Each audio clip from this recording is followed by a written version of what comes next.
Imaginez-vous construire une compagnie aérienne de classe mondiale au milieu du désert, avec presque rien d'autre que de l'ambition et un prêt? Voici l'histoire d'Emirates. Origine, nous sommes en 1985. Dubaï, bien que prometteur, n'est pas encore la métropole éblouissante que nous connaissons aujourd'hui. Le cheikh Mohammed bin Rachid Al Maktoum, alors ministre de la Défense, voit une opportunité là où d'autres ne voient que du sable. Air India, la compagnie aérienne qui domine la région, devient de moins en moins réceptive aux besoins de Dubaï. La vision est claire, Dubaï a besoin de sa propre compagnie aérienne. Le cheikh Mohammed charge Maurice Flanagan, alors directeur général de Donata, Dubai National Air Travel Agency, de créer une nouvelle compagnie aérienne. Ils ont un plan d'affaires solide, un prêt de 10 millions de dollars et un engagement d'indépendance gouvernementale, mais seulement 5 mois pour le concrétiser. Le nom choisi, Emirates. Premières années, les débuts sont modestes. Contrairement à d'autres compagnies aériennes publiques, Emirates ne reçoit pas de subventions massives. Ils opèrent avec des avions loués, un Boeing 737 et un Airbus 300B4. Leur première route est vers Karachi, au Pakistan, suivie rapidement par des vols vers Bombay et Delhi. Les défis sont énormes. Convaincre les voyageurs de choisir une compagnie aérienne inconnue n'est pas facile.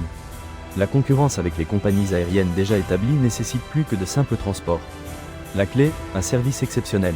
Dès le début, Emirates mise sur la qualité, une cuisine gastronomique, un divertissement à bord de pointe et un équipage de cabines multilingues formé pour anticiper les besoins des passagers. Cette obsession de la qualité est devenue la pierre angulaire de son succès. Croissance et expansion, dans les années 1990, Emirates a commencé son expansion mondiale. Ils ont investi massivement dans des avions long courriers, comme les Boeing 777, ouvrant des routes vers l'Europe, l'Asie et l'Australie.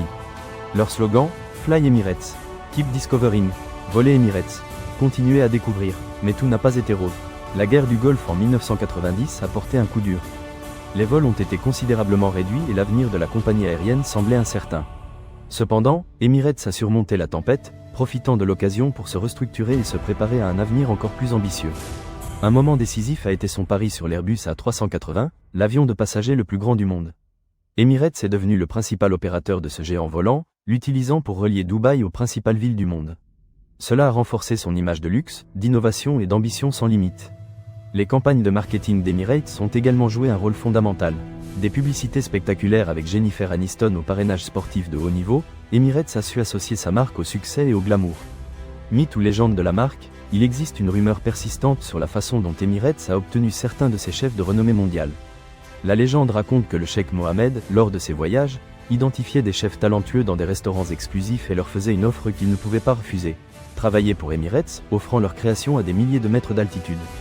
Bien que la réalité soit plus prosaïque, recrutement via des agences spécialisées et des salons gastronomiques, l'anecdote illustre l'obsession de la compagnie aérienne pour l'excellence et la volonté d'investir dans le meilleur du meilleur.